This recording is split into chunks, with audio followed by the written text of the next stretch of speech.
All right, I know that Erin Jipner is going to be late. I know that Nancy was not sure she could make it, and Kim Callahan is counting ballots for the Career Center, I believe. So that's great.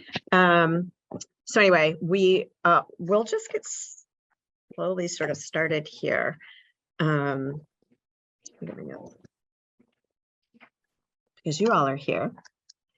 So thank you. And it's voting day and kind of a busy time. And because of all of that, I was late in getting out our reminder about tonight. So I'm glad that you folks are still able to be here. And you might have noticed we don't have a formal agenda, and that's because I didn't properly warn a formal agenda in time, which just really means that we can't approve minutes from our last meeting or take official minutes. But Liz, if you're still able to take notes, that would be great, just to have something to kind of capture what we're doing.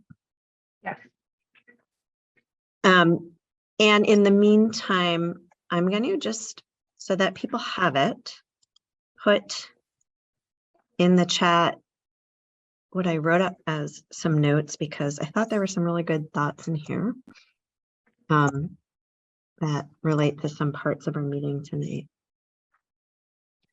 So we were going to talk about two things, and one was work on developing a sustainable ownership linkage plan, and Erin has reached out to Nancy with a draft for that, and she's going to be joining us in a little bit. So I'm going to hold that and talk more specifically about the anti-racism and equity work that we're trying to begin.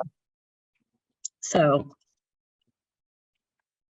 you should see, if you can open the Google Doc that I just sent, the notes that I put together, which captured, I think, a good portion of what was shared with me, as well as a couple of other resources.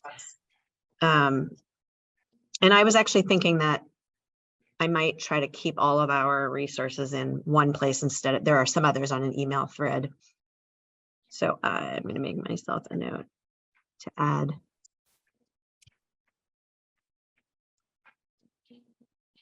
Add other resources from the email thread here, so that I remember to do that. And Liz, did I give you editing? I don't know if I gave folks editing or viewing. I'm going to change anyone to the link can edit. And if you want to write notes right on here, Liz, feel free, because we're pretty loose today. I also did get some feedback from Kim Callahan about the Edison Northwest plan.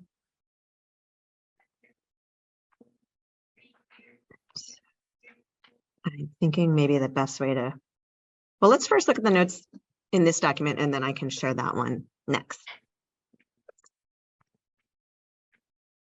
Okay, so does this seem like a good place to start? Oh, hey, Erin, how are you? Hi, good.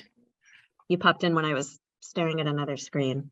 But I was going to push your piece out a little because I wasn't sure when you were going to be here. So we're just looking at the notes that I put in that email that reminded folks about the meeting.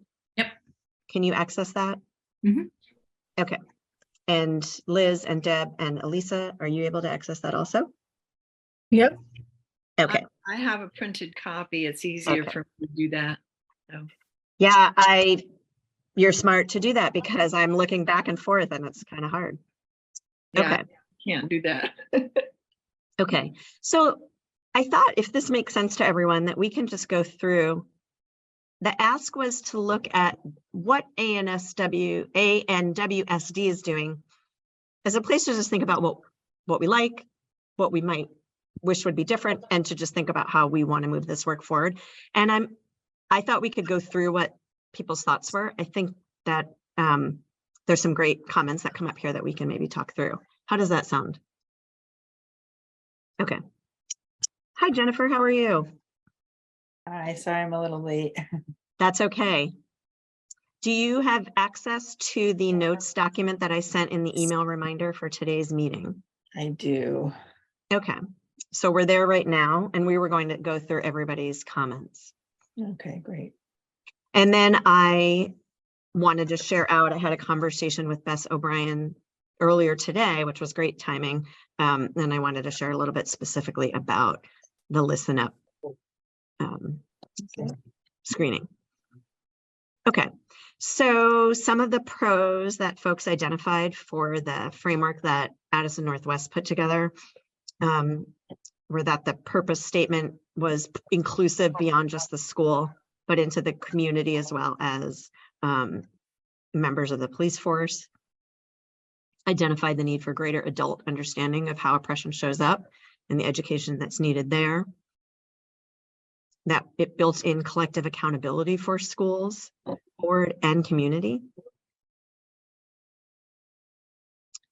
That this particular work we're starting is beginning the conversation about racism, and the statement to build that collective accountability to create an anti-racist community. The last bullet, actually, I think the two questions might be repeats, and I don't remember who made this comment, but I think it's referring to the thought exchange questions. How can we make this a safe school for each and every student? And what was the other question that whomever made this comment that trying to see if I can find them. Let's see. I think one was about safe school and one was about safe community. Okay. Oh, you're right. They are different. So one is school and the other is community. Okay. Great. Okay.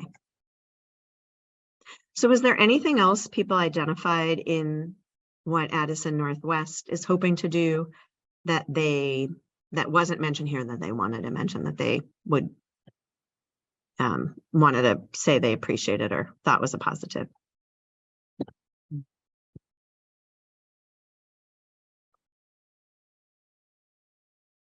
Going back so I can see people's faces.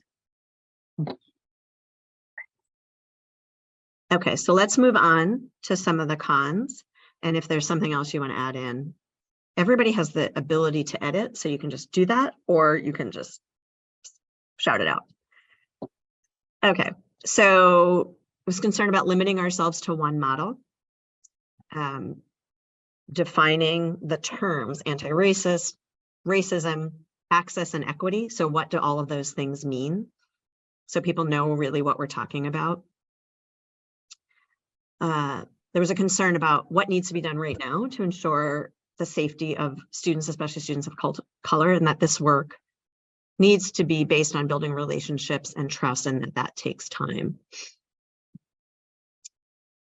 And there needs to be a clear and concise protocol in dealing for racist behavior and all types of bullying behavior, holding folks accountable, and with an educational component. There needs to be training for school staff, community members, administrators, by experienced people going deeper than diversity, equity, inclusion, and not white only folks. But that's a kind of my words, but I think it gets the gist out of what folks were saying with that comment. And that we need to not just be checking the boxes without going deeper into our history.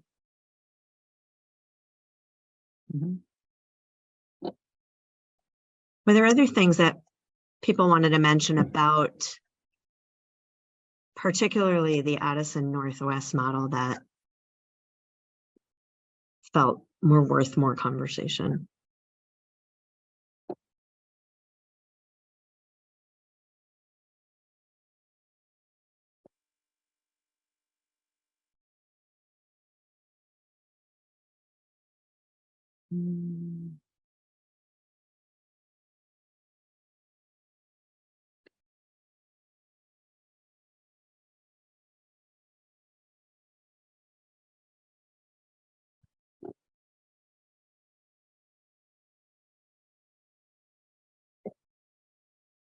Coming back to see faces. Okay. So what I wondered is if we could look more closely at some of these cons and talk through these ones that we have here specifically. So don't limit ourselves to one model. And if you scroll down, you can see, thanks for sharing the Winooski School District anti-racism work. If that's just another example, lots of different school districts are doing this work in different ways, but that is a different example of how this can look. I think it is important for us to recognize that there's definitely not a one-size-fits-all approach to this, and that we should consider being freed up to figure out our own path and look to other districts that are doing this work to add to ideas or ways that we might want to do this.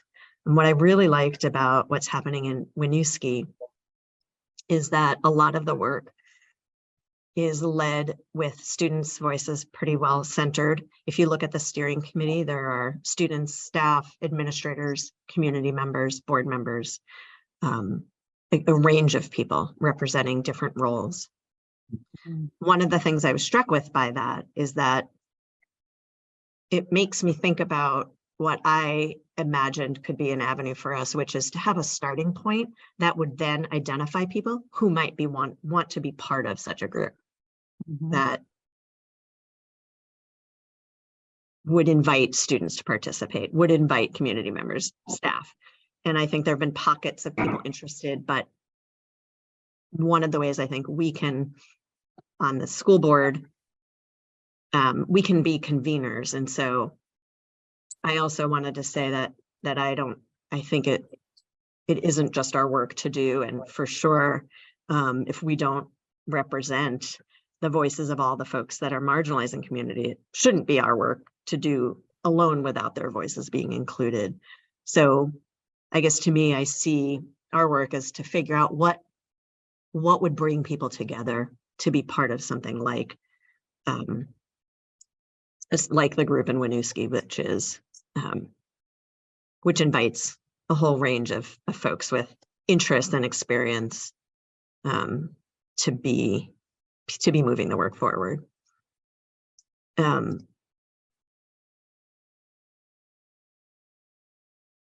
second bullet, defining what all of these different terms mean, I think is really important. And I don't know if folks saw what the town of Bristol is doing with town employees and making mandatory training that is like a 5 or 6 series, workshop series, as well as working on internal and external communications and developing an equity lens for their policies. But one of the first workshops they're doing is around just that, sort of defining what these terms mean, why they're important, and how they show up in our community. Has anyone else seen that? So I sent it to school board members, but I think it's the Bristol town administrator who's spearheading, or who got the grant to bring a consultant to do that work in town. And like I said, they've made it mandatory for all town employees, which is great. And they've strongly encouraged anyone who's an elected official or on a committee or commission to also attend. And I would imagine that it's open to the public too, but I'm not sure how they're limiting numbers or not, whether they're limiting numbers or not. That's interesting. Yeah, so Tabitha Moore with Intentional Evolution is going to facilitate most of the sessions. And then Linnea Johnson, who's with Women Safe, will specifically facilitate the session around gender and sexuality. But the first one is identity-based work defining key terms and why more organizations are paying attention to them. Justice, equity, diversity, and inclusion, racism, sexism, and other forms of discrimination. The next one is Repeat who was doing that, or what yes, was Tabitha Moore with Intentional Evolution. Okay. Thank you. Yeah. And if people are interested, I can put this, I'm going to put this right in our notes document so you can see. I think Mom had her hand up too, Oh, Elisa. sure. Yeah, I'm having a hard time seeing everybody when I'm going back and forth here, but please go ahead if I don't see you. Elisa? I was just wondering that training, you said it was for elected officials as well. Mhm. Yep. Does that include the board? Yeah, so mandatory for town employees, strongly encouraged for the board. So I forwarded it to all board members and encouraged people to sign up. Thanks. Yeah. Okay. All right. So at the bottom of our notes document, I put all of the dates and descriptions of the training. Okay.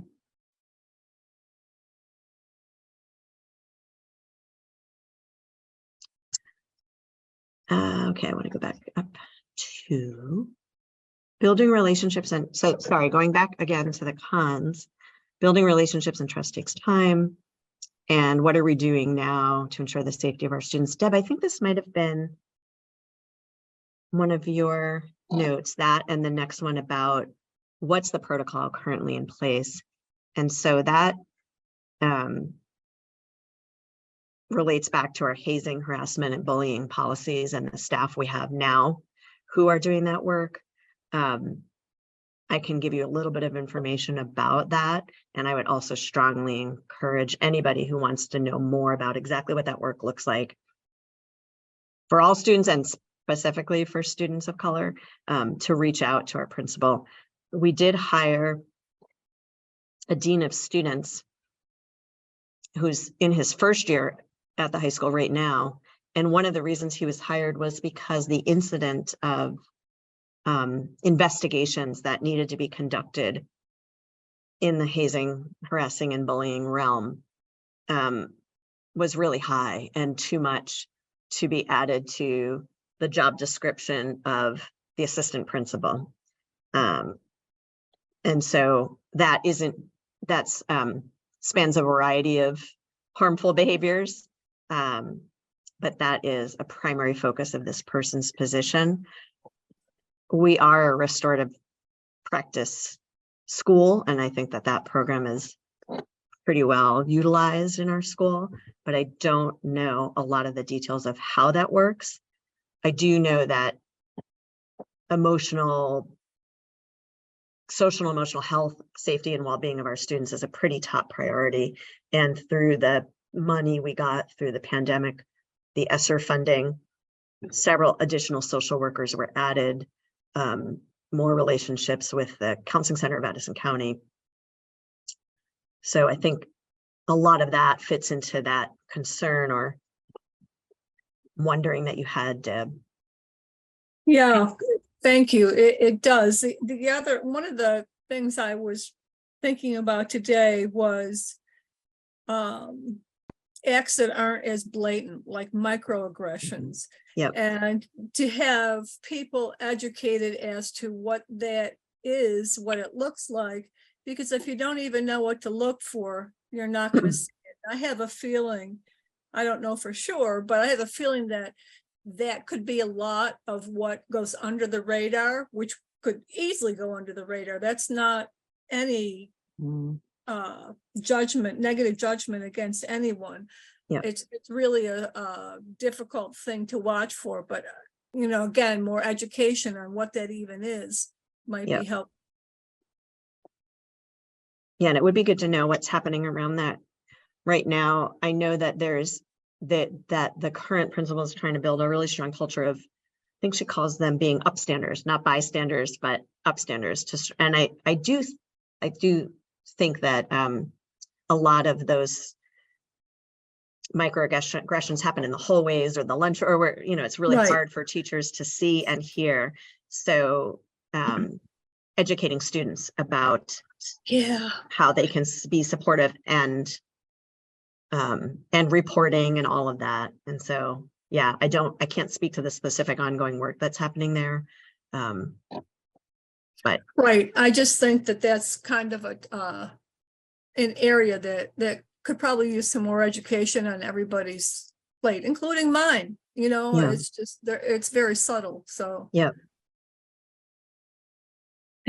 Can I ask if the new Sure. person was hired as a person of color? No, it's a man and he is not a person of color. Yeah. And I think that is another one of the comments folks mentioned. I think it's a really um, important thing to note. And I think that, well, I imagine that that's probably not an easy lift to find folks to fill positions in general has really been hard, and to find folks to fill positions in particular in underrepresented groups is even harder. I know I work with a lot of colleges, including Middlebury College, and it's a strong and deep desire to bring and then support staff of color. And it's a constant struggle. It's really difficult. What I don't know, and I think this was brought up in the comments as well, is I don't know what sort of policies we have around training, or I'm sorry, around hiring and making that, be a top priority. I don't know how explicit that is. One of the things that I've been really interested in is looking at, and this was why I sort of, back when we started having these conversations, I was talking about how I think one way the board can and has the ability to make an impact is around policy. And so, look, having that lens on all of our policies where we're looking to see how well does this accomplish the goals we want for our school community. And whether that's a policy around hazing and harassment or a policy around hiring.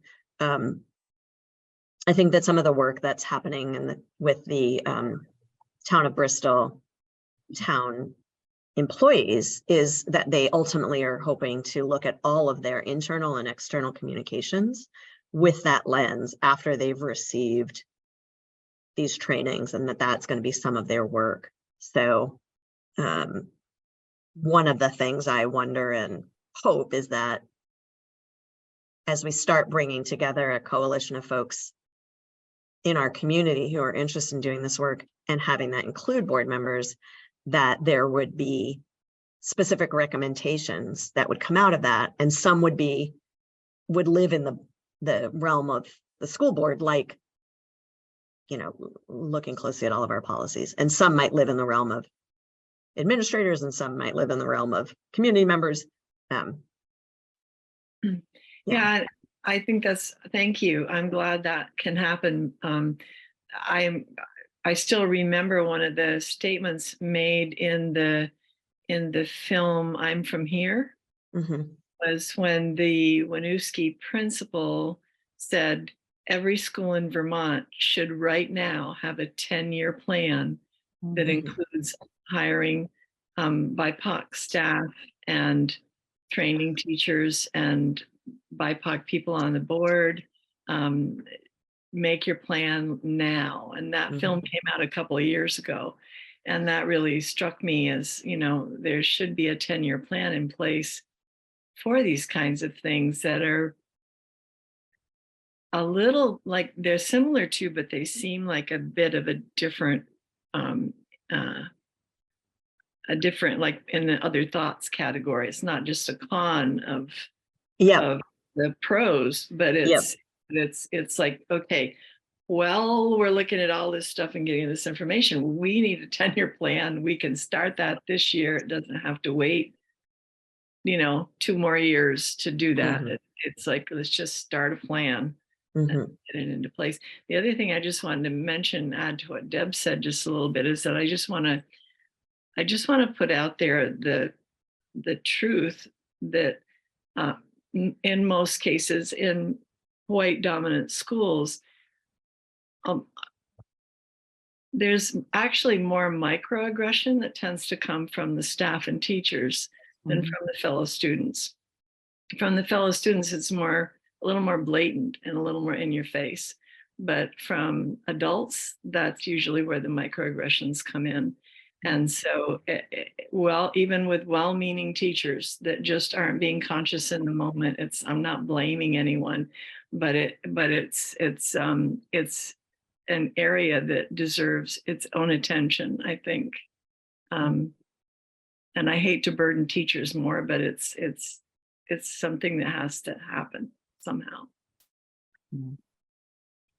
Well, again, you get back to the education piece of even letting people know what a microaggression is, because lots of times, like you alluded to, Elisa, it's unconscious. It's not like intentionally being mean or intentionally anything.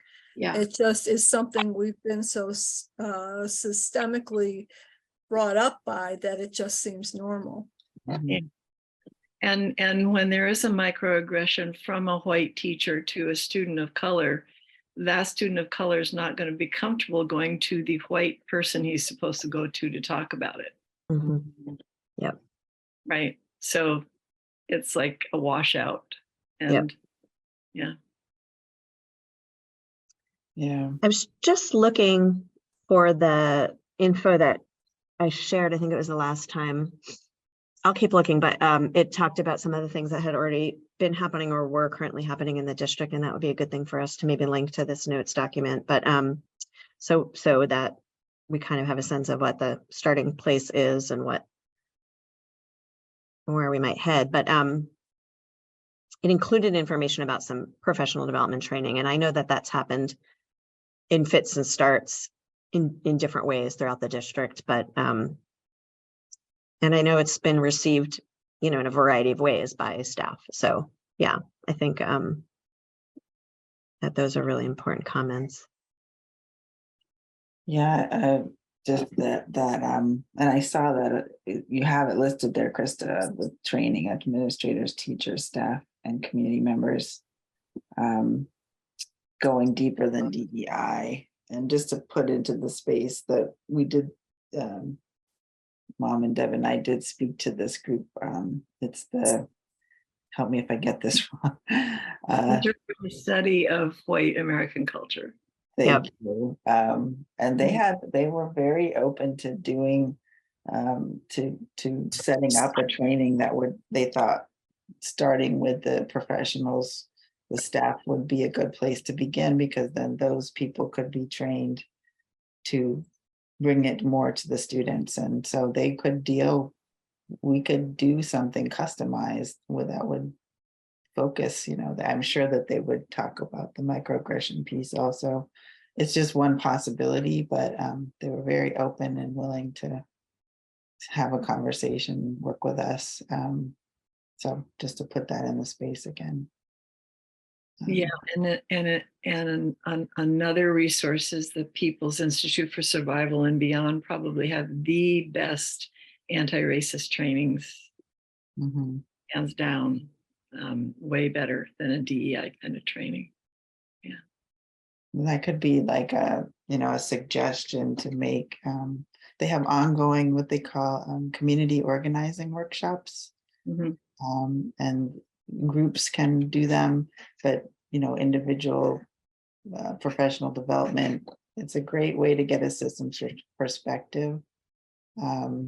It is kind of unbeatable what the amount they pack in, and it's like a 3-day weekend kind of training, or so yeah, another possible resource. And one thing that I kind of imagine happening is that if we're able to use this idea of a listen up screening to bring together people who are interested across roles in our community to talk about next steps, that there would be, like I was saying before, some pockets of recommendations that address different pockets. And so for professional development for teachers, that might be a whole pocket, and that goes then to the superintendent and the administration to decide how to fit that into professional development work they're doing. There might be a pocket for the board, there might be a pocket for the community. So I just wanted to pause for a second because I saw Nancy's just or joined a few minutes ago, so I'm glad you could be here. And we are going to, I think I might have mentioned, because I knew Erin was going to be a little bit late, that we're going to come to the ownership linkage piece in a bit, and we're just going through, I don't know if you have access to the notes document that I sent with the reminder for this meeting, and that's just capturing feedback on the Addison Northwest plan. So that's where we are right now. Okay. I think now we are down to other thoughts, 3 things that could be done immediately. So 1, implementation of a policy to support students. Yeah, so I think this goes to administration. And so it would be good to know exactly what does that look like right now? And is that achieving its goals? And again, the hiring piece would be something that if that comes out of this work we're doing as a recommendation, or as the board is looking at our policies, to make that a priority in hiring and retaining staff. I think that falls into that bucket. And the trauma specialists. Oh, could I just say one thing about that? Sure, yeah. All right. So when you say if it's achieving its goals, like that's like, seems like a very key element to that statement. So if it is the white people that are saying about how the achievement's going, that may be a very different answer than if you ask the students of color how it's going. So I just wanted to make sure that they get to have input on that phrase. Yeah, I think that's really important, that no matter what we do, I mean, that's one of the tenets of community engagement, is making sure that no matter what you do, you're not making assumptions about people's experiences, and that you're trying to provide opportunities for people to share their experiences in whatever way they're able. Yeah. So, yeah, thanks.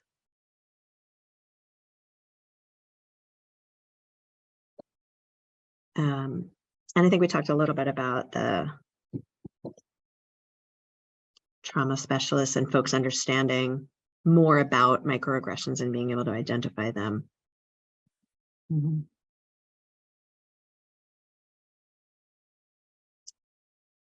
Okay. So what I wanted to do is share my conversation with Bess O'Brien to talk a little bit about doing a screening as a place to, again, convene people who are interested in coming up with a way to have these conversations in the most meaningful and impactful way we can. We're a small group. We talked about that earlier, that we're a small group representing a small part of our community. So I think it makes sense for us to envision what anti-racist and equity work, inclusion work looks like with a broader lens beyond just this group. So the key is to figure out how to get those folks to participate. And I like the idea of the listen up screening as a place to start. So a couple things that I learned from Bess. Well, first, let me pause. Does that make sense to talk a little bit about that now? Okay. So first off, she said that any one of us that want to view the screening of the musical can do it for $15 on their website, the Listen Up website. So I was telling her that I had seen clips and I had a general idea, and I had talked to people that had seen it, but I hadn't seen it yet. And she said, oh, for $15 you can. So I invite anybody who's interested to know exactly what the content is to do that. So this work was done of gathering the voices of young people across Vermont. It really happened about 4 years ago. And then the live show was in the summer of 2021. Within the screening, there are a number of different topics that the teenagers touch on that were the ones that came up the most when all these interviews with kids were kind of collected and themes were identified. And so there are a range of issues that kids wanted to talk about, everything from LGBTQ issues to school shootings and lockdowns to foster care, poverty, social media. And then at the end is 20-minute section that's specifically dedicated to the experience of Black and Brown young people in Vermont. And there were a group of students who wrote the monologues and the song for that component. And so that comes at the end. One of the things that I liked about this, and I might have mentioned this when we talked last time, I think it's important to figure out how to connect with folks before they throw up barriers for not wanting to talk about anti-racism, and to be able to see how they might also be, what young people are experiencing across the board, and how that relates specifically to and is magnified if you're a person of color. And I feel like this musical that is kids telling adults what they want us to know seems like a more inviting way to maybe encourage a variety of folks in our community who might also be really struggling with lots of things to come together and talk about what kids need. So I'm kind of biased because I think this could be a great way to do that. But what Beth and I talked about was, she said really first, picking a time and a space to do this would be great. And the screening is an hour and a half. And she suggests setting aside 2 hours, so having a half an hour at the end for Q&A. She said when they've done Q&A, she's there as the producer director, and then she strongly encourages us to either have local students also be part of the screening, or local young people, and or if she could get hold of any of the kids who participated. It was 4 years ago, so some of them are not around anymore. But giving people a chance to ask questions and hear from real life kids and not just a bunch of adults. She also said, depending on the vibe in the community and potential for inappropriate or not great behavior, that sometimes when you have kids in the room, it makes adults behave better. So I think that's true. Oh God. That's true. I know it is. So she was saying, as soon as you had an idea of when, she suggested, figuring that out and giving enough lead time to get folks there. She also suggested not trying to get a really big space that maybe you can't fill, but rather get a smaller space that maybe you overfill. And that it costs $200 to have her come and to do the screening, which sounds super reasonable to me. In the meantime, I saw that the Fivetown Friends of the Arts is, their grant applications are due on March 15th. And I had talked to Kim Callahan about it, and we were wondering if maybe we could ask them if they would help fund this, or some part of it. We could have the screening, maybe do some marketing and have some food, and, for $500 or so, try to create a space that would, again, really reignite this conversation in our community and get as many people to want to be part of moving the work forward as we could. So I think those were the big things we talked about.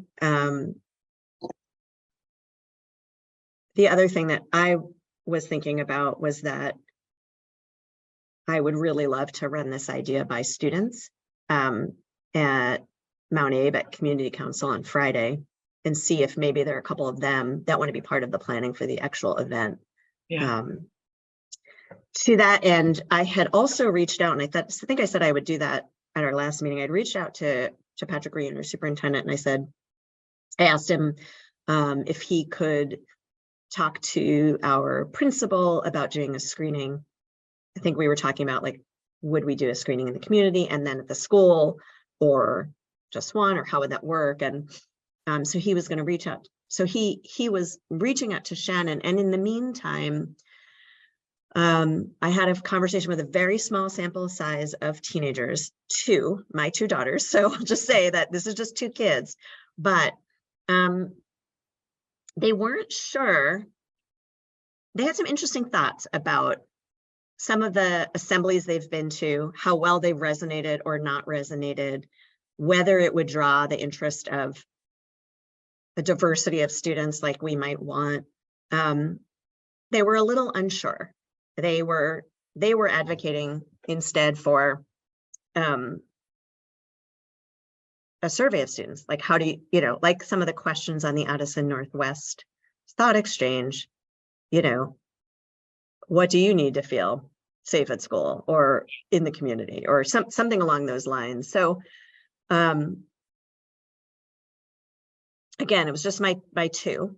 And so I had suggested to Patrick that it would be great to go back to community council with that question also, which is, we're thinking that this would be great to do in the community for adults to hear about what kids want. Do you think it would also resonate for kids to hear or see this, or are there other ways to get kids involved in wanting to move this conversation forward at school? So I'm interested to hear what people think about that. For me, one thing that really resonates and what seems to be a big part of the Winooski plan is that student voice piece. And I do think that students have the ability to move things forward in a way that's different than adults. And I'd love to encourage that, but it doesn't quite fit in with like the school board role. So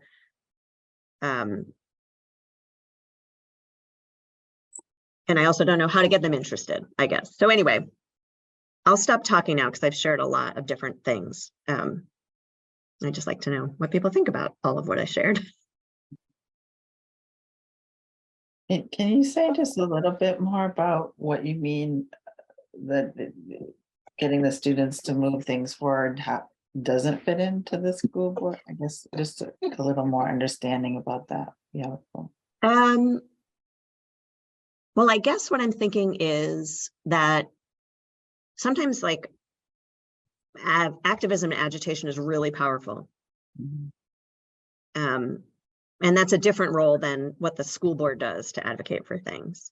Okay. But I think students activating and agitating to administrators and school board and in the community can be really powerful. I don't know that it's the school board's role to lead that activism work, but their voice is really important. So I don't know if I'm articulating it well. Liz or Erin, maybe you have thoughts on that. I think there's just a boundary, right, where we don't, and the staff doesn't expect, and it's a complicating mess if there's a feeling like there's an intention that we as school board members can go in there and start deciding what happens in the school. That's just not the role of a school board member. So to participate in something that's going on, all of that is fantastic, but we just don't want to, I don't know, does that make sense? It's all about micromanaging. I think that school board teachers don't want the school board to micromanage. Is kind of that what you're saying? Yes, that's kind of, so there's like just some boundaries there with that. What do you mean a mouse? Sorry. I think he's talking computer mouse, by the way. One never knows. In my house, it would be a toss-up. That's awesome. I think I'm getting what it is that there's a boundary between what the school board can lead on. Yeah. and Right. student activism isn't one. You want to be the leader, you could support, but not Mhm. light the fire, so to speak. Yep. So maybe there's a way of strategically though thinking about lighting the fire without really being the one that's lighting the fire. So like you said, bringing possibly that film into the school is kind of, it's not quite the fire setting, but it could get kids interested. It could possibly spark some of their own thinking and activism, their own thought. Yeah, and it was funny because that was my initial reaction, and I was so excited, and I went home and said, Hannah and Isabel, I feel like this would be so great, and it would get people fired up. And they, they could have also just been giving me the teen spiel, but I think they see their peers, like they would be fired up, but they see their peers who, have different reactions sometimes to things that we might hope they react differently to. I don't know how else to say it, but it's hard to hit it right. Have your kids seen it? No. I mean, maybe So that's an important point. Yeah. I mean, I haven't seen it either, so. Yeah, and it could be, that we could, I wonder, because it's $15. I mean, I could show my two, but it'd be kind of cool to be able to show it to community council, or give them a way to go see it themselves so that they could give us that feedback. Can you tell me what community council is? I'm not quite sure. Yeah, so it's so there are student officers like the junior class president and the senior class president. This is different. This is representatives from each class, as well as faculty and administration. And they are charged with taking some ownership and responsibility for things that happen in the school. They hear proposals for activities students want to start or initiatives they want to undergo. Their level of activity has varied from years to years and year to year and how much work they've done. They are supposed to be kind of a voice of students that they can then bring to faculty and staff to say, here's what is important to my fellow students. Liz, you've been going pretty regularly. Can you elaborate on that anymore? Yeah, I think that's the idea, and that's why I'm there, is to hear student voice, right? Because it's a really, I don't know. It really feels like the other half of being a board member, right? Like it kind of like, oh, okay, like and you get to hear faculty too, right? Because it's an engagement process, right? The proposals go, and then they have conversations about why are our lunches this period of time, or what's the advantages of a snack cart, or having when you just hear the students engaging with the staff and about even over a vending machine, they really learn a lot about health standards and what those things are and why or why not. And they learn about how would it get refilled and how would they deal with the financial part of it, right? So there's just a lot of learning and growing and interaction that happens. And I just like them to know that we hear them, right? And we're listening and we care. So that's just a really nice way to do that. And they are always looking for, like right now, some of the classes have more than the required numbers. And so those students just become community members at large. So there's no, and it makes no difference in who can vote or how they vote. It's just really anyone who wants to be there and be a part of the conversation is welcome. And so it doesn't have like any exclusionary practices. And I really appreciate that about that group. Is there It's also- any? Oh, go ahead. I was just going to say it's open to people to participate. They've asked for, or they've sought representatives from each of the 5 towns over the years. They've had different degrees of involvement from people in the 5 towns, and it's always, prior to COVID, been in person at, it's at during their like free block, so 2:15 in the afternoon. But now we've asked them to see if they could offer a Zoom link so more board members could listen in, even if they weren't regularly able to attend. And I'm sure they would welcome if anybody else wanted to listen in, because it's pretty cool to be able to just sort of hear what their perspective is on some of the things that are going on at Mount Abe. Well, to me, and I don't know if this is appropriate or not, so you can tell me that, but it seems like the ideal group to form an alliance with. Mhm. And, you know, maybe if we could get them on their side, our side for showing this listening up screening, or maybe show it to them, you know, I don't know, but Mhm. it seems like that might be the beginning, and hopefully it would ripple out from there. I don't, but I don't know if that's even a way to do it. Mhm. Yep, when we were doing a lot of community engagement, gosh, it's like 4 years ago now, if you can believe it. We were doing a lot around long-range facilities planning, and we worked closely with a couple members of community council, and we would regularly share with them and get their feedback on the conversations. And yeah, I think they're a great group to tap into. There's a lot of, I think, untapped potential there for them to get involved in some deeper, more meaty issues.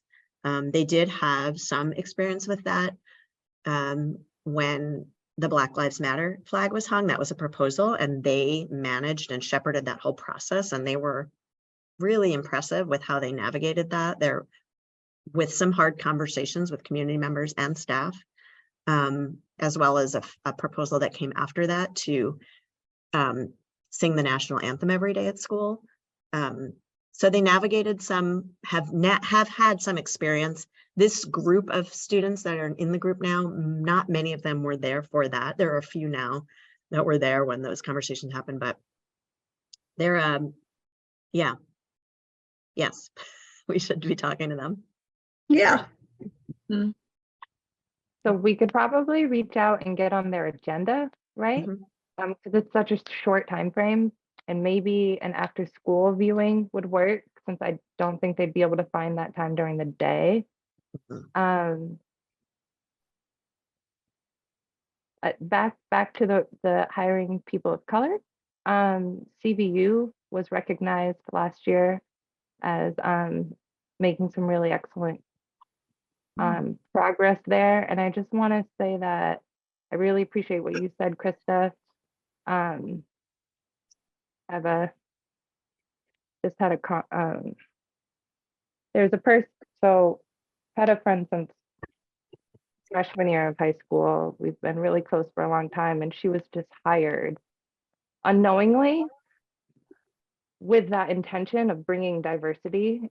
And she found it incredibly intense to realize that she was, I mean, that's a big thing. So I just hope that when we talk about that, making that policy, that we're really intentional about being upfront and forward, that's, you know what I mean? And like Yep. supporting people, because that it was blindsiding to kind of be like, hey, like I've my master's in social work and I'm here to do a job. And then being like, hey, and we also need you to meet the needs of bringing diversity and the diverse voice to our school.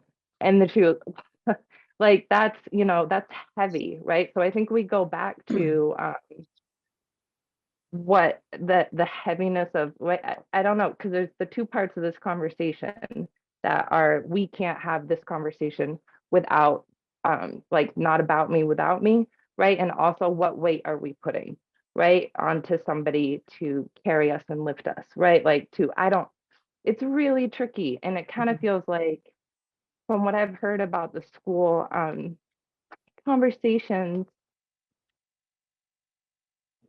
yeah, the assemblies can be really rough because not everybody's in a headspace at that moment to engage. So even maybe the school one is after school. So, I mean, I do think it matters for somebody to want to be exposed to that and to be in the frame of mind to Yeah. do that and have a little choice in the matter. And I,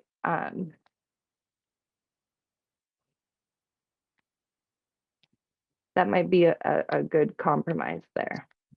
And sorry, there was one other thing I forgot to write it down, and then I lost it. But if we could, yeah, bring the student voice in with the survey, that might be a really nice way. Oh, and I overutilize parent teacher conference night for poking and prodding a little bit sometimes, right? Because you're kind of in the school and everybody's there. So you can just kind of walk by a room and just kind of, you know, and my impression from that just direct engagement there is that a lot of the work in the school that's happening around diversity and inclusion is happening in the social studies class.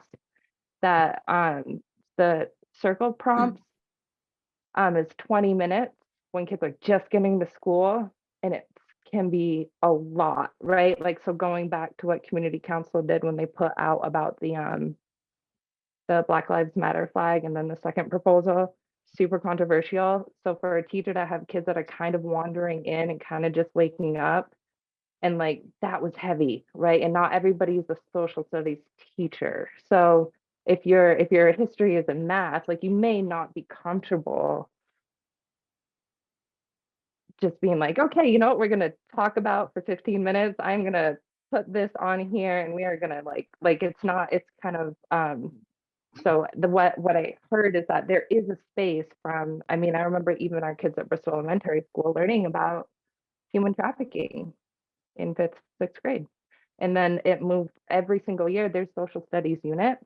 And that is by those staff members do have the background and the training to have those kinds of conversations that are super uncomfortable, right? Because a lot of history is super uncomfortable to teach kids. And so, I mean, that's me. This is my compilation of a couple weeks of pulling from people and trying to get this. And but in those classes, they can kind of be going along the curriculum, and then something comes up and kind of spend 20 minutes or so, they can handle that, right? So that I would say that is a space where before and moving forward where I see, and of course it would go through the superintendent and curriculum and all of that, but social studies classes are already a part of their day and every year, and that's really, I think, probably the best opportunity for there to be kind of a good match between time and facilitator for students. So those are just my thoughts that I wanted to share about what's happening, right? And I think that's where a lot of that work is happening, is in those classes.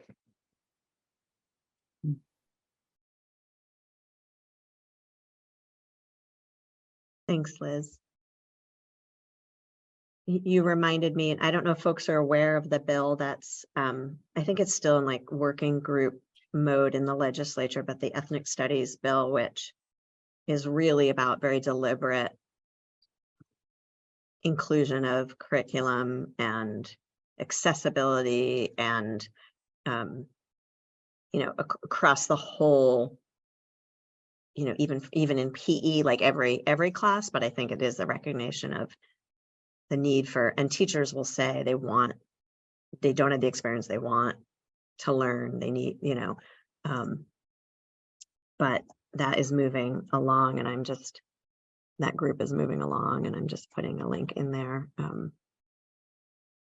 If you're interested in following it. There's also the Education Justice Coalition. They're having a conference on April 1st. I was hoping to go, but I don't think I could make it, but that's also a kind of a hyper local group that's really, or not hyper local for, you know, it's across Vermont, but when you think about the national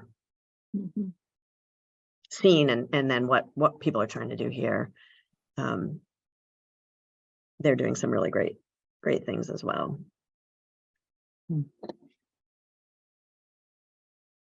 So what I think I heard was an interest in connecting with community council. Liz, maybe you and I can sort of brainstorm about the best way to do that. And in the meantime, if people are interested, I could share the Zoom link for their meetings if anybody ever wants to pop in and listen in. But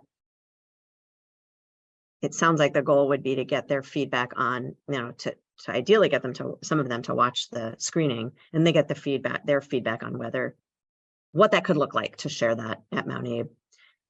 In the meantime, I'm wondering what people think about moving forward to schedule something for the community as well. Have you a thought on where? Yeah, so that's a great question. I mean, I was thinking about what Bess said, which is, really, originally I thought, oh, the Mount Abe Auditorium, but, I was thinking about what Bess said about a really big space, and if you don't fill it, and then I thought, well, maybe Holly Hall, maybe the library. I think it would be hard to do a screening in every town. Logistically, I think it would be really hard, but I don't know. What do people think? What ideas do you all have? I was wondering about that space that's off the library at Mount Abraham. They have a name for it now that I don't remember. The campfire room? Yeah. Mhm. It's not very big, but it's got I think it's got great technology so that it would be, the sound system would be good. You at Holly Hall, I'm just not sure about the quality of the tech there. Mhm.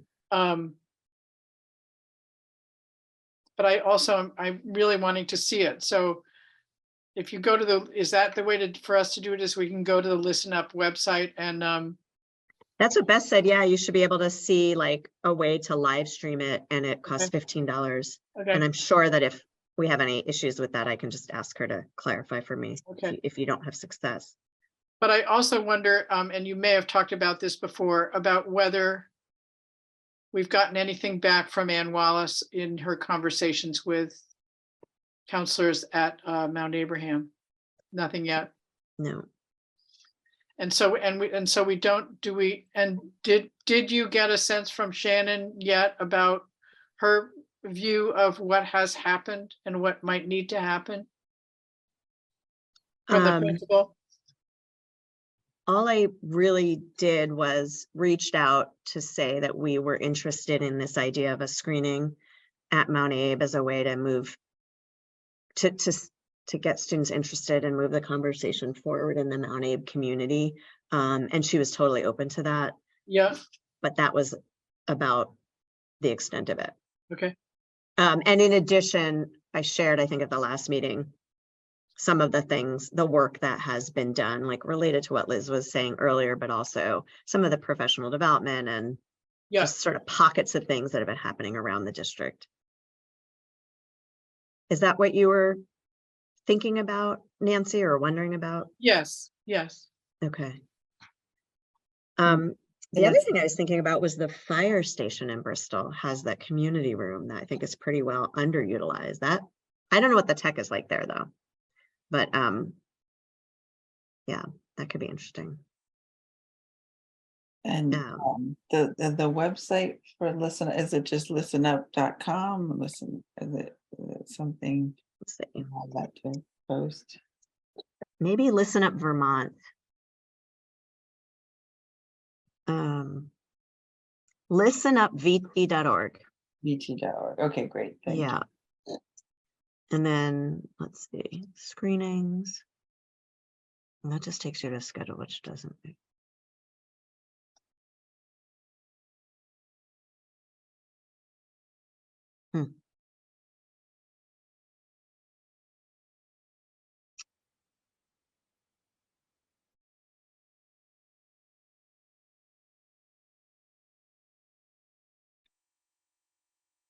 It's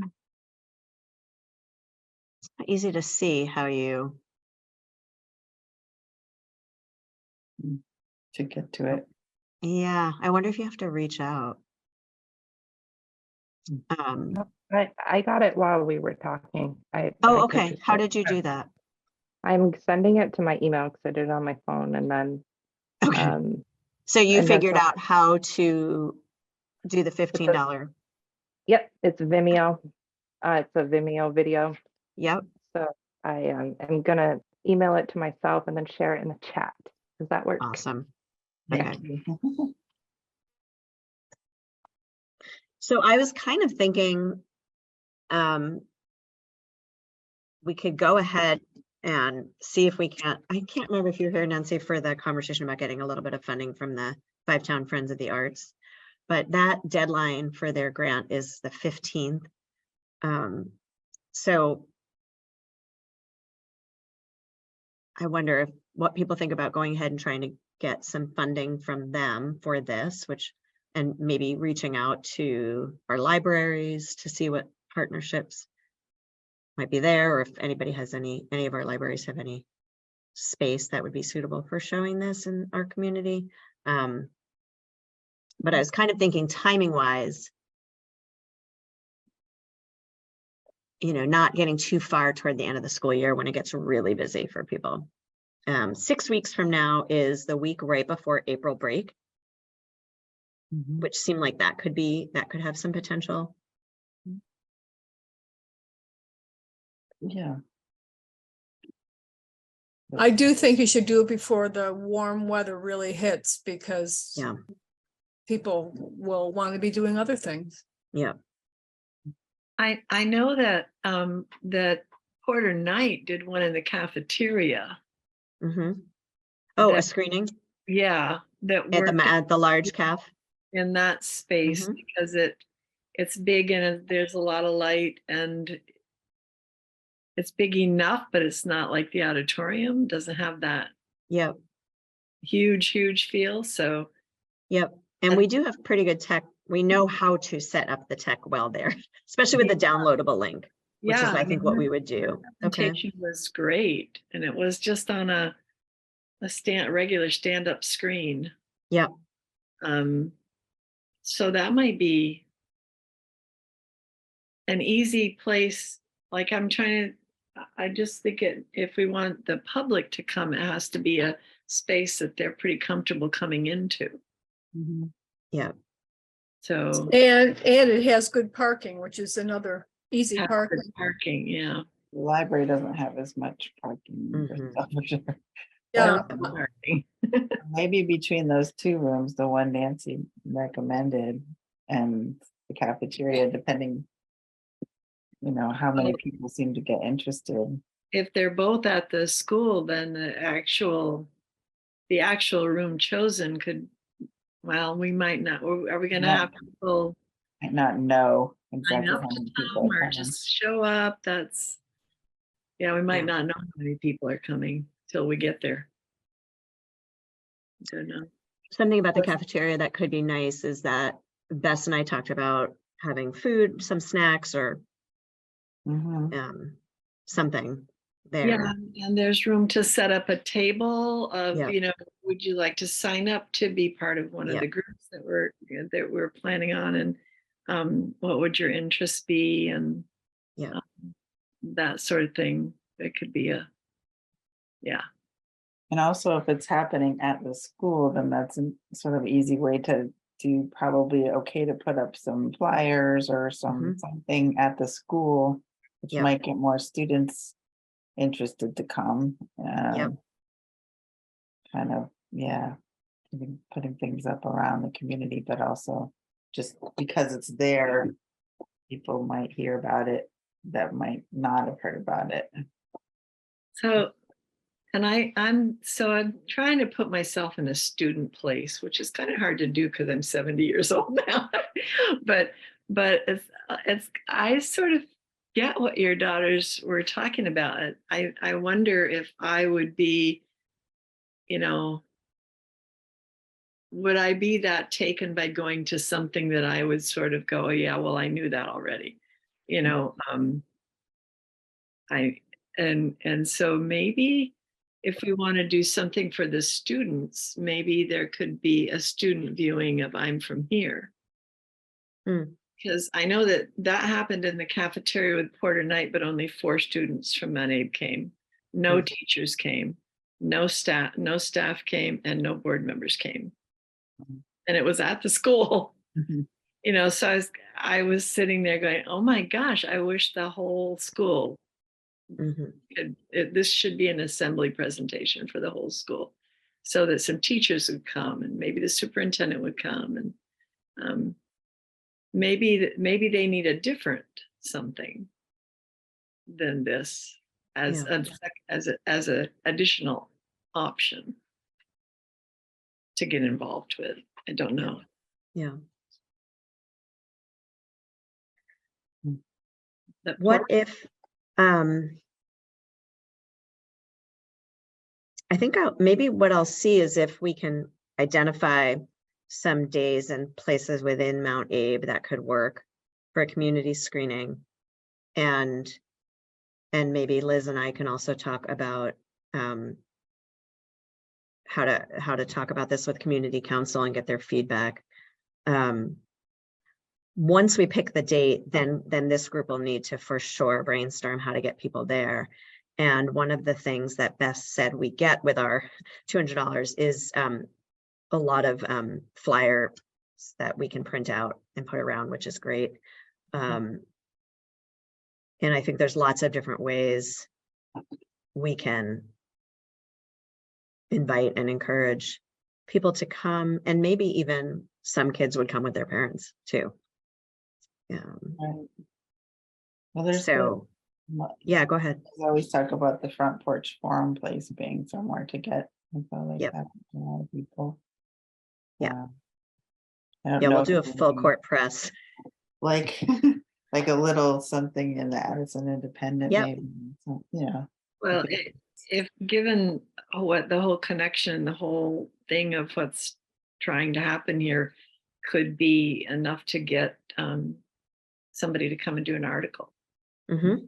Yeah, actually, the reporter Maren Howell, who's assigned to our district, had reached out after one of our meetings, maybe not last month, but the month before, interested in knowing what we were thinking about doing around this topic. And I said, totally want to talk to you, and we're still just figuring it out. So she was like, I said, as soon as I have a sense of what this is going to look like. So she's sort of poised and ready to write an article. And then something that's worked well for us, I think, is just the, invite 5 friends, or 5 neighbors or people that you think might not otherwise go to something like this. And I do kind of have this idea, maybe it's too, maybe it's not realistic, but I think this idea, people, at least the people I know or most know of, are thinking a lot about how kids are struggling. And this is all about that. And so I feel like there's that might resonate with people in a way that would motivate them to come out. So, yeah. Okay. Great. All right. So stay tuned, and I'm going to try to pick a date, or nail down some dates, and I may just get back to folks with email.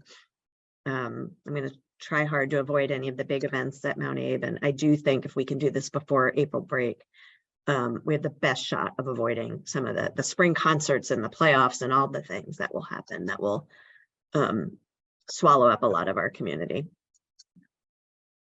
All right, so I wanted to shift gears now to our conversation about building a sustainable way to regularly connect with our community. So our ownership linkage plan. And I'm going to hand it over to Erin. Okay. Yeah, so I've been doing a lot of research about what ownership linkage plans are and trying to find ones that are robust enough to, copy some of their ideals and ideas. But the majority of the ownership linkage plans I found are really only talking about how they're going to do it and not necessarily an action plan or a roadmap for what it's going to look and feel like. And I think for what we've been talking about, we really want an action plan, and we want it to be something that anybody could pick up and read and then facilitate doing. So I've done research just looking at different board governance. They have boards online for board governance and what that looks like. And so some of their topics are, how do you reach out to people? How do you frame questions to owners? You know, what are really germane parts of an ownership linkage plan, or what should you find germane to that? And I condensed that into a really rough draft of an idea. And I sent that over to Nancy, who prettied it up a little bit and added some great comments. And so I'm more than happy to show you guys what that looks like if you'd like to just read the big highlighted parts. And then you could either comment on it now and ask questions about that, or you could digest and come back with ideas. I put it in a Google Doc just as Nancy and I have been working on it. So this is going to look a little rough. I'm just going to put it in Word so I can share it with you. Oh, I can't. Erin, does it make sense to and or Nancy I don't know if you have permission to share your screen, but I can give that to you if you want us to look at it all. Yeah, I do not have permission, Krista. Okay, let me I think I can give that to you. I think okay, so I'm making you the co-host. Okay. So I think you can do that. Okay. Just because the language is the idea of an ownership linkage is kind of odd language that kind of goes along with policy governance as the way our board is governing itself. Just to clarify that this is a plan that's designed to help make sure that there's really good communication among the board and the administration and the staff and the communities that the school serves. And so the idea is to come up with structures and methods that we establish and put into place in an ongoing way, so that whatever we're talking about, we have a good way to make sure that the communication is flowing effectively. Right. Is that Yeah. add to that?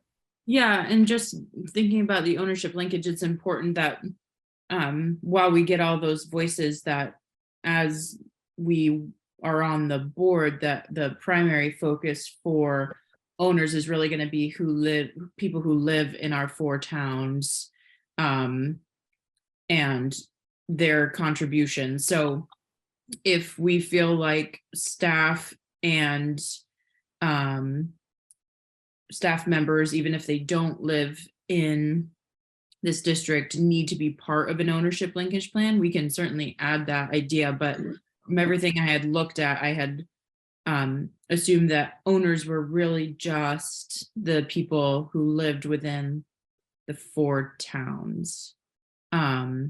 So this is, when I was framing this up, I was looking at the communities. But I like the idea of having as many voices as we can as part of this plan. But yeah, to Nancy's other point, it is to build the means to get the communications back and forth. So it's more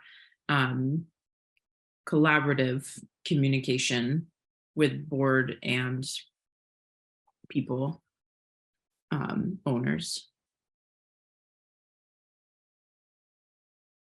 And I think I really appreciate that context setting, and a couple of thoughts, and then we can get into the meat of the document here. Like, one is the that they're owners, like you were saying, Erin, and those are the folks who essentially like are their investment in our district is that they're taxpayers Right. that have expectations of what we will do with their tax dollars to educate our students. And then there are stakeholders. And so I think some folks are both, and some folks are one, and some folks are just stakeholders. If you're an owner, you're a stakeholder, but if you're a stakeholder, you're not always an owner. And I think the only, and I think that most of us on the board are interested in hearing from both of those roles. Yeah. The only thing that gets tricky is if we're hearing from staff that that we as a board are not, it's not our role to direct staff or to manage staff or to determine what that will look like. It is our role though to encourage, we might say that it's important to us that our administrators involve that voice in their decision making. So I guess I just wanted to make that. And I guess I would also add, when we write communities, who are our communities? Well, they're the people in our town. Some of them pay taxes. Some of them are students. Yeah. So we want to make sure that we. Yeah, right. That's right. Yeah. Yeah. Yeah. And we can certainly add the student voice into this. That's a great, that's a great addition. Yeah. Erin, can I ask a question? Yes. In your research, and thank you very much for that. In your research, when you just began to discover that it was more about talking about wanting a plan than actually getting to the action of the plan. Yeah. Was there anything that you read that gave you an inkling about the reasons why it never got going? They didn't explicitly state why they didn't get to it, but I do believe that just doing other research led me to really realize there are a ton of barriers to getting information from people and then disseminating that information to people. And so the barriers could be like, we live in a rural community, so dispersing information face to face can be difficult. Canvassing can be difficult. Having people come to a place and take time out of their day to do that can be difficult. I read there was one school district who is a reservation. They're the Cree people, and they actually just hold a specific school board meeting for ownership linkage. And so that one meeting is just people coming to talk about this exact thing, and they hold that a couple times a year. So coming up with a way that's makes it as easy as possible, but also as observable as possible is a real trick. So I think no one really said that explicitly, but I think it's just a lot of barriers to getting where you want to be. And I would say that another barrier is that, we've sort of experienced it in the history of this committee, is that we might know that we need to set up structures and processes to make sure communication is flowing well, and structures and processes that are sustainable. But what happens, I think probably in a lot of cases, and certainly has happened to us, is that we get busy focusing on particular issues, and we don't set aside the time to design the systems that would enable our communication about those issues to flow well. And the issues are important, like facilities issues and merging issues and racism issues, equity issues. And so that's one of the things, with limited time and energy, that's one of the things that happens to attempts to begin to create the systems that will enable that communication to work in an ongoing way. Yep. And so I think with structuring how we're going to gather and divulge information, this, the way we have it in our policies is really, we're looking at the ends. And so the ends are established goals.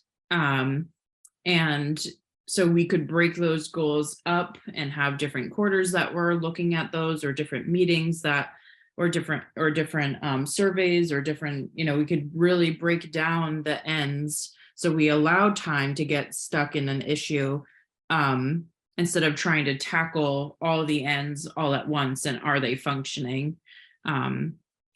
So, I mean, there's many ways that we could create this and make this a really robust way for our communities and our students to contribute to. Are the ends working, and are the means we have in place appropriate to meet those? Because those are really the two end goals for this plan.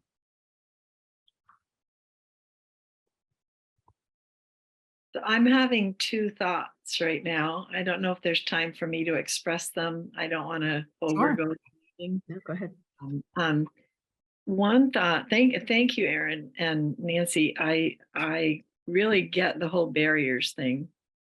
And I hate to have to suggest that we put it in there as a barrier, but I think that there's a bit of an elephant in the barrier room, which is that our local community doesn't feel like the board is approachable enough to want to participate in a group. Mm-hmm.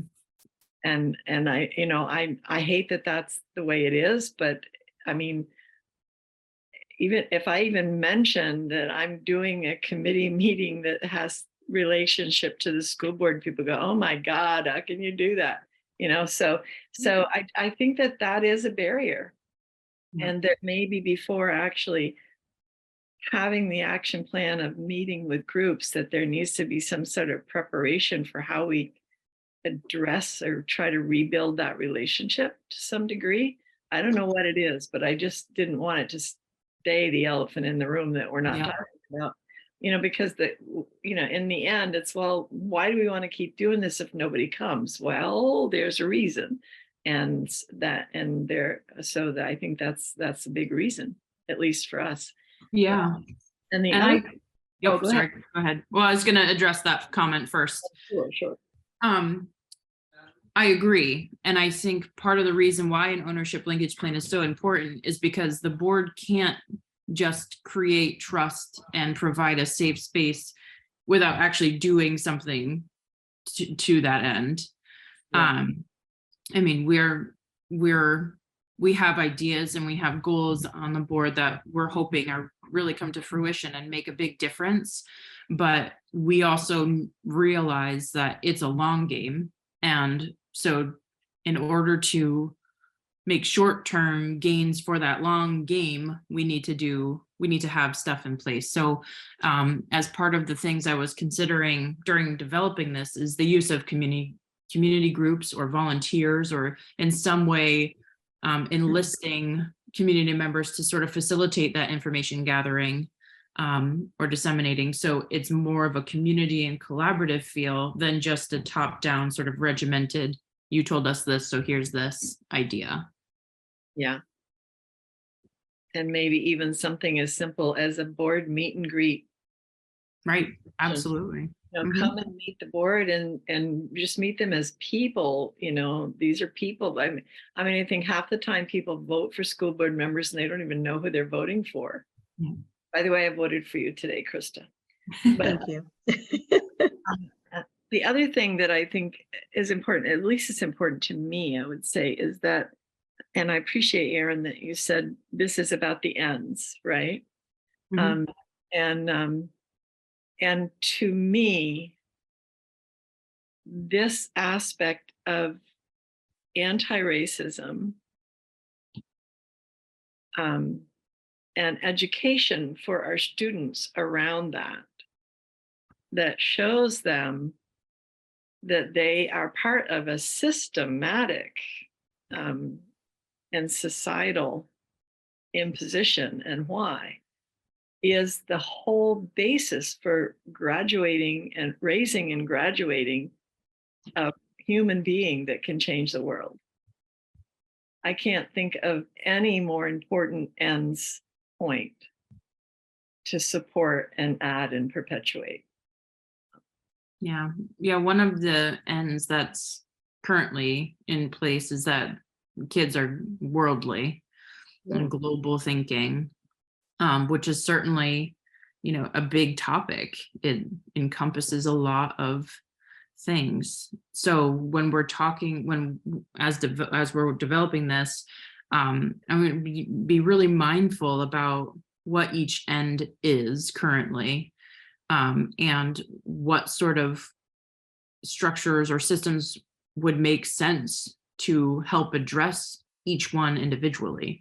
Because I think overall, each one is such a large goal, and large idea, that it would be really unfortunate to try to lump it all together outside of the fact of asking people, are these appropriate? And do they continue to make sense for our students right now? So there'll be some more of those sort of global questions, but also I think it's really important to have a way to disseminate those big ends into their finer pieces. And I did put in here too, like, how do we make sure we're getting diversity? A diverse range of owners to come or to give information from, and so, or to get information from, or to give information to. And so that's another thing I've been grappling with as I'm thinking about the ends is, you know, all the sort of community engagement stuff we've been talking about is, you know, how hard it is to appropriately ask people for their opinion on things that influence them, while also respecting that a large part of our population is white and middle class or low class. And that's an extraordinarily hard line to walk, because the populace has one opinion and the minorities may have another. So it might come down to having sort of a weighted system of importance for data analysis, so that a person who's in a minority group's ideas are weighted heavier than, you know, the populace. So, I mean, I've been trying to find examples of that. They don't really exist. I come from a survey, I build surveys and I do data analysis all day, every day on behavior. And so I can wrap my brain around how that might work, but it's going to take me out a little bit longer just to get this sort of, what is the shell of what we're looking for? And then how do I break it into finer points and then find analytics that are appropriate for those. Boy, Aaron, that makes me think about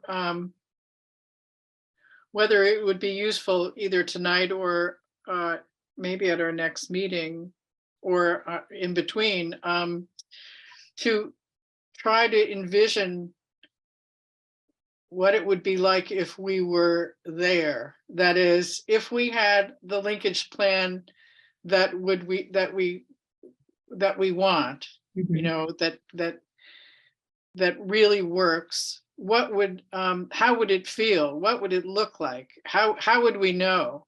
And see if we can envision what being there looks like, and then work back from that and start to think about, well, if that's what there looks like, what would we have to build in order to get us there?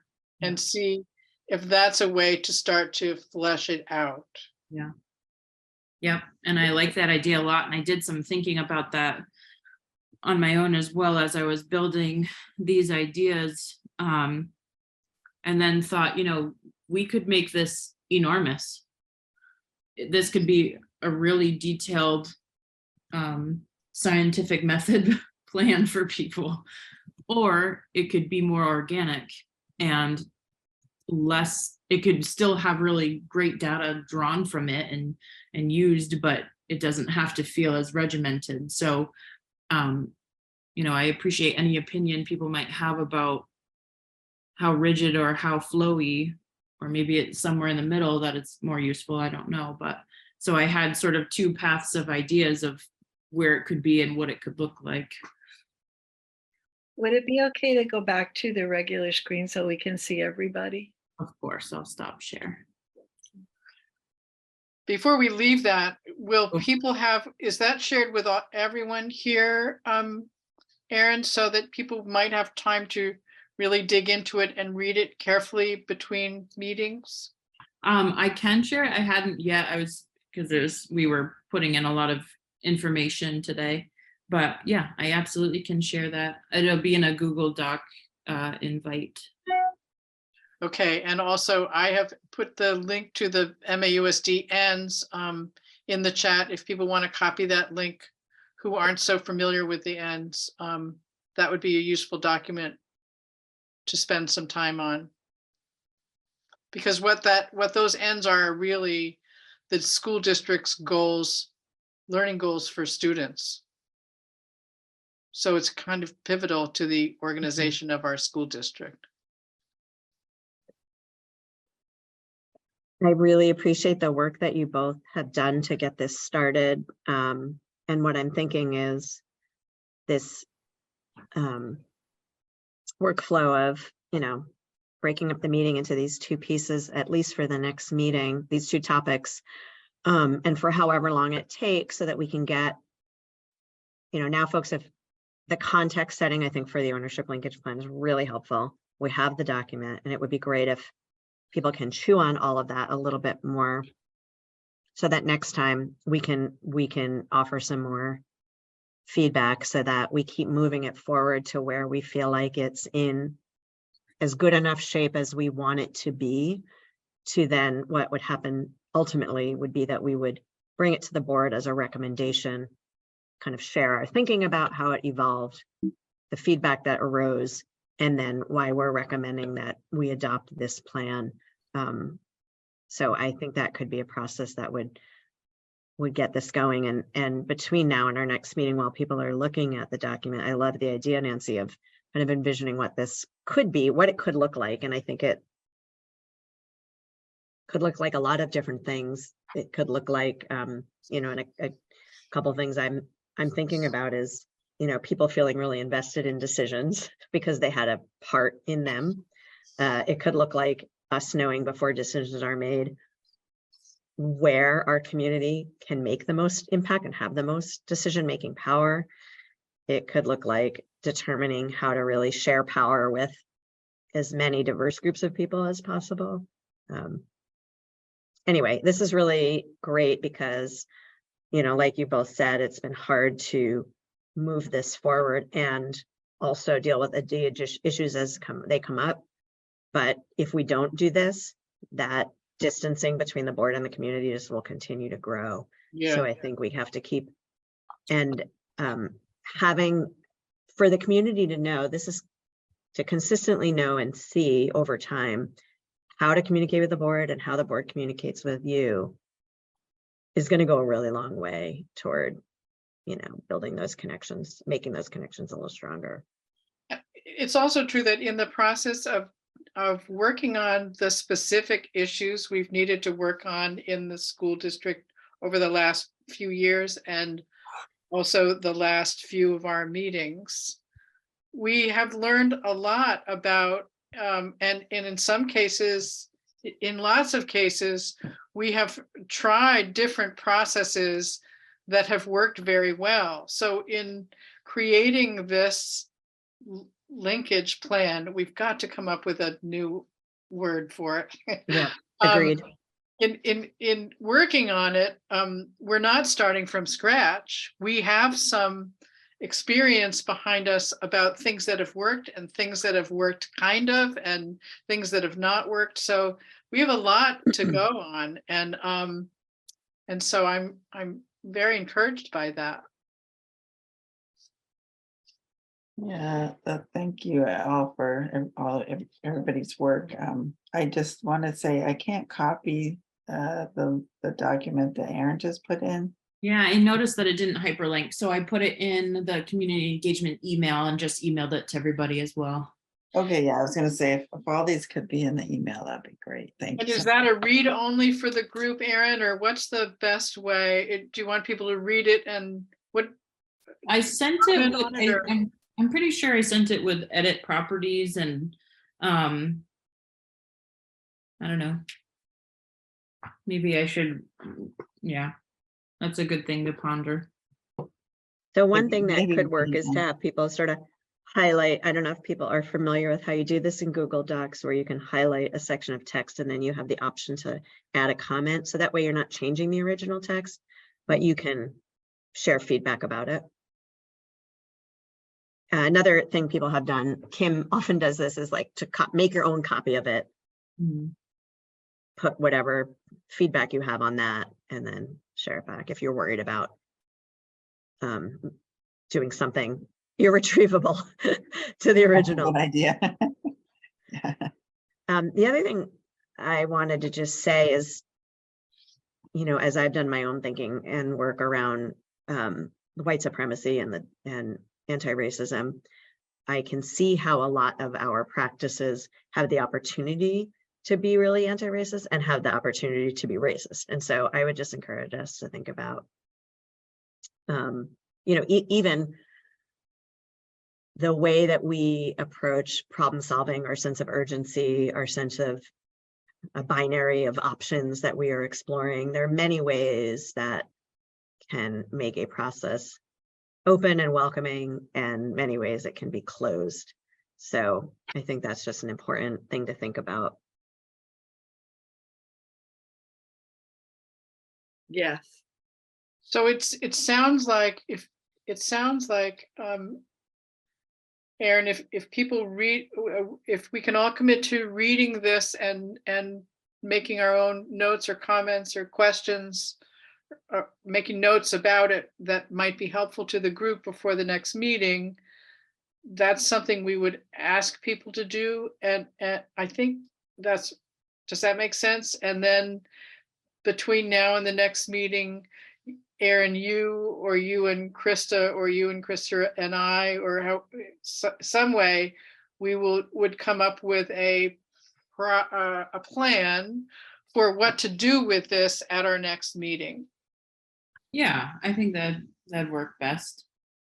Yeah, and I'm trying to, yes, that would be best. So we'd gather information from people, and then I would like to meet with Krista and you, Nancy, and anyone else that's interested, really, but to not only come up with a plan of what to do with it, but maybe have some more refined ideas for what the vision is for it.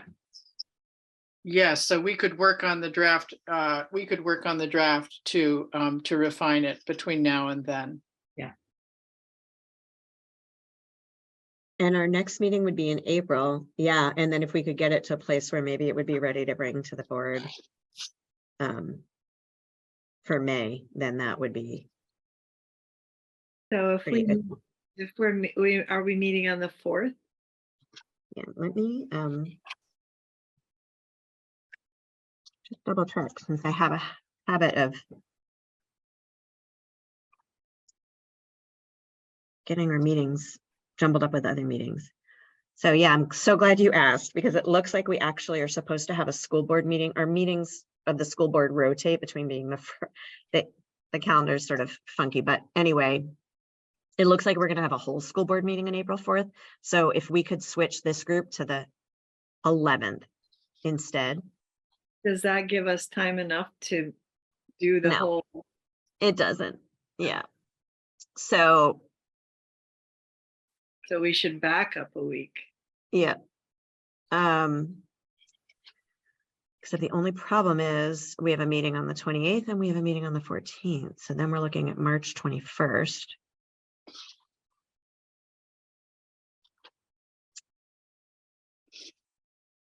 Well, I guess that it's, which is do we want to meet in relationship to the listen up thing or not? I guess is the question. Yeah.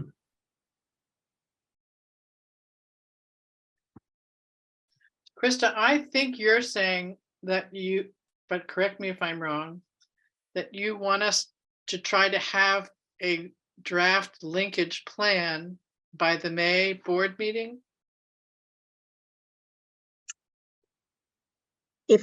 So for the linkage plan, it sounds like we need, I think it would be good for this group to have one more chance to see it after we've given feedback and that feedback's been incorporated.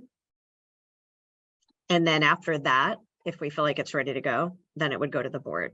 So But I that mean, seems That seems to me, that soon. sounds like May, but maybe that's too ambitious.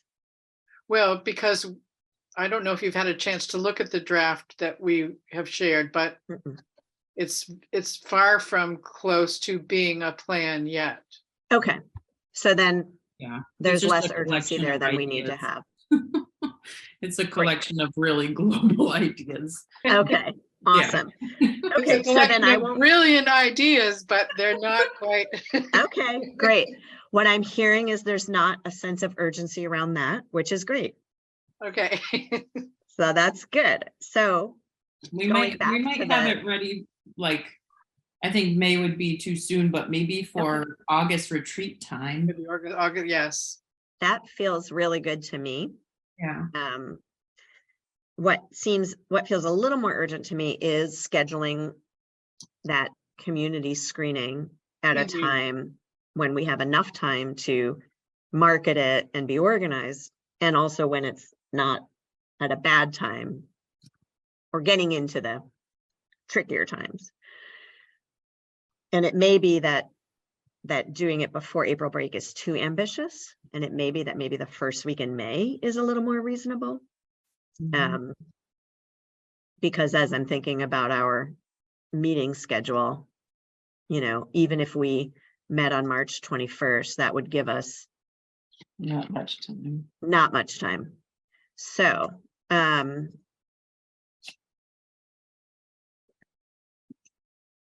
if we did something the first week in May, then we could have 2 meetings under our belt before the actual event. And I'm assuming we'd probably need to maybe divide up some tasks in between as well, as far as getting the word out. So- the meeting day would be what? I'm sorry. Did we decide on what day we're meeting? So for this group to meet, so we're not going to be meeting on April 4th. I'm wondering if we should try for the March 21st and then maybe again on April 11th. So that's less than a month away, but as we're getting up toward an event, I think we might need to do that. Does that work for people? I don't think the 11th will work for me, but that's okay. It's fine. Are you okay if you get assigned a few tasks to get the word out about the event? Oh, sure. Okay. When you're not there, things get assigned to you. That's what happens. I know. But if we met on the 21st and on the 11th, it seems like we might be able to do something in one of those first weeks of May. How does that sound to people? I think it's okay with me. Okay. Erin and Liz? Yep. Yeah. Okay. And Deb and Elisa? Maybe Okay. on the 21st, if it's just about the musical, we could have a bit of a shorter meeting. Yeah. Well, Yep. are we saying that it's just about the musical on the 21st? What do people think about that idea? I'd certainly rather have it be about both. Okay. Let's see what we can, let's see how organized I can help us to be. How about that? All right. This is great and exciting work. I appreciate everybody, and especially our newer folks. I know it can be really hard to figure out how this school board stuff works and how to find a way forward. So I appreciate your voices and feedback, and willing partnership in what is sometimes hard. Thank you.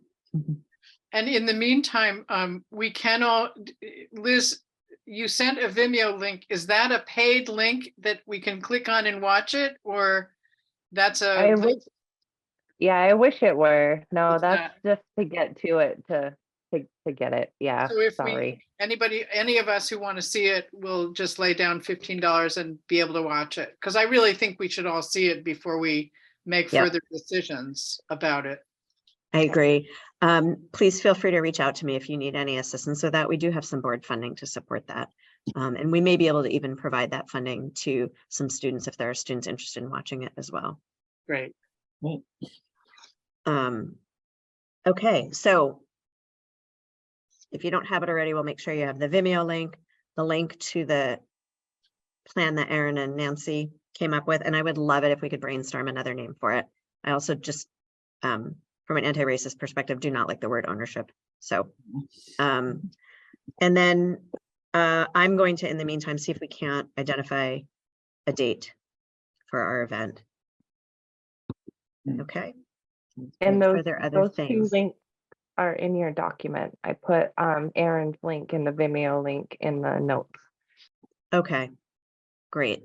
I know I keep sending lots of different documents and things, but I will try to make that be the one we're working with for this event. Thank you. Thank you. Right. Okay. Anything else people had on their mind that they want to share before we close?